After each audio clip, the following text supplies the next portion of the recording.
10 years ago, I survived an airplane crash. What I saw there scarred me for the rest of my life. Day 2. I knew what I saw the first night outside the plane wreck made no logical sense, so I went along with Will's and Norton's theory that it was a bear that dragged the body away, opting not to tell them that I saw anything suspicious. I assumed that I was in shock from the plane crash and saw something that shouldn't have been there. On day 2, when everyone woke up, we gathered up in front of the plane and started making plans. We had enough food to last us for 3 days at most if we rationed it, but we assumed we might be stuck longer than that. It was a long flight and the area we were stuck in was huge, so rescue was expected to be slow. Amber tried getting a signal on her phone again before her battery died, but no dice. I told her to keep her phone off until we find a more elevated area. On that note, Mitch decided to gather wood, while Norton prepared traps for rabbits or any other animals we could find. Will's job was to move the bodies further away from the plane in order to prevent the bear from coming near us again. My job was to try to find a hill to climb or anything that could potentially lead us to our freedom.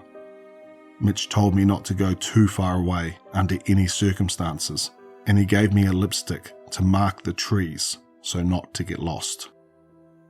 I put on the backpack and took a power bar and bottled water with me and started heading in one direction. I wanted to bring a knife, but the only thing we had was the hatchet, which we assumed came with the plane for breaking down doors in emergencies, and the others needed it for chopping wood. Besides, if a bear attacks you, we'll lose you and we'll lose the hatchet, Mitch said. Now remember, Norton said as he escorted me out of our shelter, if you run into a bear, just play dead. He may toss you around, but as long as you don't move, you should be fine. Now, if it's a grizzly. I know, shout at him until he gets offended and runs away, I said. And assume a high power posture. You want him to feel threatened. How do I know if it's a bear or a grizzly? I asked. Grizzlies have a hump on their shoulder, I think. You think? I raised my eyebrows. Look, as long as you go on shouting, the bear will know to avoid you. How do you know that? I watched it on that survival show with Bear Grylls. Oh, and don't run. Bears will see you as prey if you run, and then you're screwed. I went my own way while the others attended to their business. As I went on, I'd occasionally shout phrases like, hey, or hello, to scare off any potential bears. I used lipstick to mark the trees I passed by with an X every 10-20 steps or so. The terrain was uneven and I almost twisted my ankle a few times, so by the time 1 hour had passed, I realized I probably hadn't gotten too far from the camp. All the while, I ran into slopes here and there, but no major hills or anything, so I reckoned we would have to climb one of the trees to get a good view of the area. I turned back and started to retrace my steps, since I figured out I'd need some time to get back. I followed the trees which I marked for about half an hour until I reached a tree which made me stop dead in my tracks. The X which I had marked on the tree was visibly smudged. Now, it could have been a squirrel or something, I know, but this was different. The smudge went down from the X in 3 even lines, as if someone had drawn their fingers across the bark. I held my breath as I checked out my surroundings, and I suddenly became aware of the stupid mistake I made once more. I didn't pay attention to the sounds, and the forest had gone silent during my walk when I wasn't listening. I suddenly felt like I was being watched. I didn't know if I should shout to chase the potential bear away or be quiet to avoid drawing attention, because something told me what I was dealing with here was not a regular forest predator. I opted for the second option and silently proceeded back towards the camp, painfully aware of every leaf crunching under my feet. I kept looking over my shoulder every now and then, always afraid that I'd be met face to face with something incomprehensible. The further I went though, the quieter it got around me.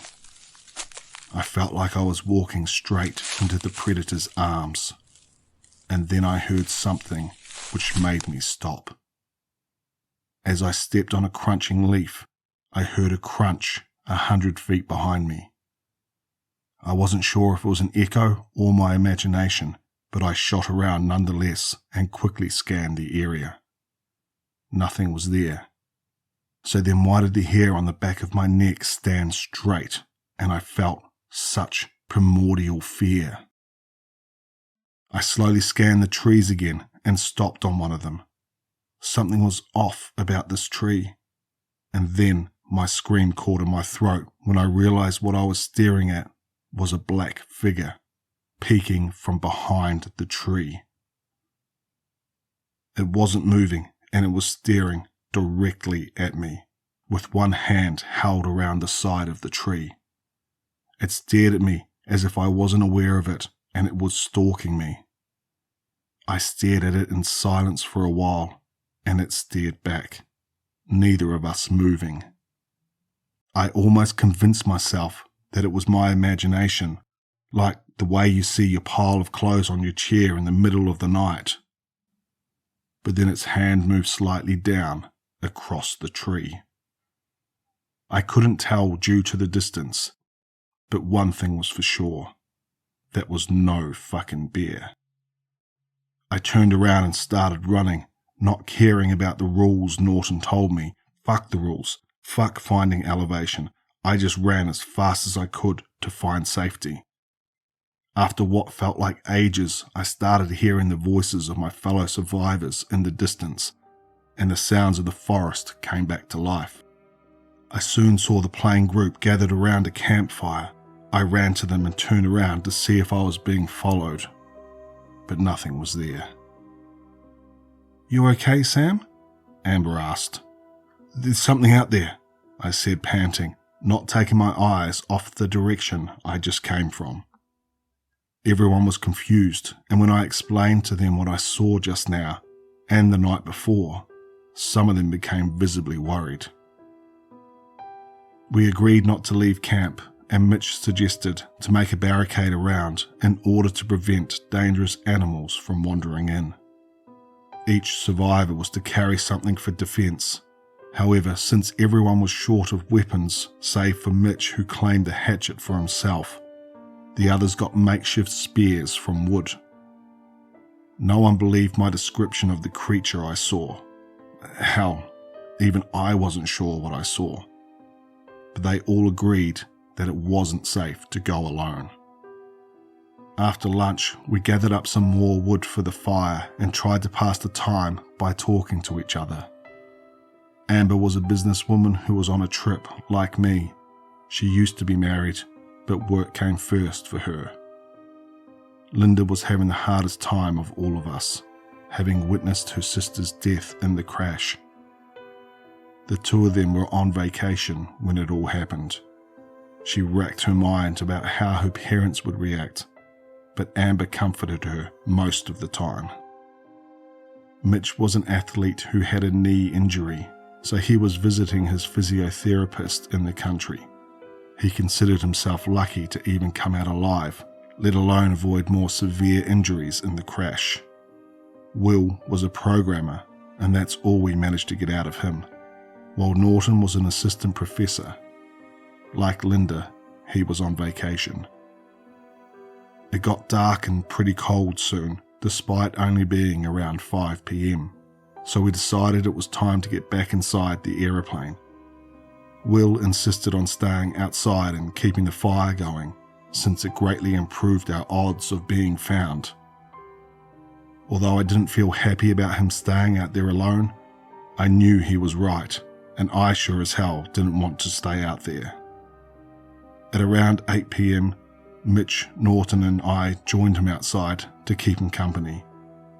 he had started building a makeshift fence by then, and big, sturdy branches were already sticking out of the ground in various places around the camp. "When I'm done here, this camp will be enough to last us through the entire winter," Will proudly said. "Well, let's hope we don't have to stay here for so long," I replied. Norton went to take a leak. "Think they'll find us soon?" Will asked. "Shouldn't be more than 10 days, Mitch replied. This didn't seem to lift Will's spirits. Norton was done taking a leak, so he zipped up his pants. "Well, one thing's for sure," he said as he turned around towards us. "At least we're spending some time away from technology." Will poked the burning wood while Mitch stared at the fire. The fire crackled violently for a moment, illuminating Norton's face and the area around him. In that split second, I saw something black and hairy behind him, slowly creeping up on all fours before it merged with the darkness again. It was the same creature from before. It was on all fours, right behind Norton. I opened my mouth and tried to scream, but no sound came out. It all happened so fast. Norton's jovial expression turned into one of surprise as he got yanked backwards, and his sudden screaming mixed with the sound of dragging faded only moments later, as if he somehow managed to run 100 yards in mere seconds. Everybody else instantly became alert. "Norton?" Mitch stood up. "Norton!" Norton's now barely audible screams faded completely, and the only sound remaining was the crackling of fire. "Norton!" Mitch shouted again, only getting his echo as a response. "Sam, what happened?" It just took him," I barely uttered. "What took him?" Mitch asked. And then a scream came through, which froze my bones to the marrow. It sounded like screeching tires which echoed throughout the woods and all the way to our camp. "Shit, we've got to go back inside, now," I shouted. "Wait, we got to help Norton," Mitch said. "Mitch, think. If we go out there now, we're as good as dead. We got to get back to the plane right now." All three of us ran back to the plane and barricaded it back with the luggage. The two girls were confused and distressed, asking where Norton was and what that inhuman scream had been, but we had no time to explain. "Listen, we need to be as quiet as possible," Mitch said. "We don't know what's going on, but some fucking dangerous animal is out there." We sat for what felt like hours, long after the flames had died down. Everyone was slumped down in the plane seats, clutching their spears. I started to get sleepy when a noise came from outside the plane, the snap of a twig. "Shh," Mitch said, lying across the seats with the hatchet held tightly to his chest. A sound of scratching came from my side of the plane, and I froze in place. A moment later, it stopped. I heard something that sounded like sniffing, followed by the sound of footsteps upon leaves, which faded away. I gathered the courage to lift my head just enough to peek through the window. At first, I saw nothing. And then through the darkness, I saw movement. A tall, hunched-over figure was standing where the bodies had been moved. It bent down to inspect them before grabbing one with its abnormally long arm and dragging it away into the darkness, just like it did with the woman the night before. We got no sleep until sunrise.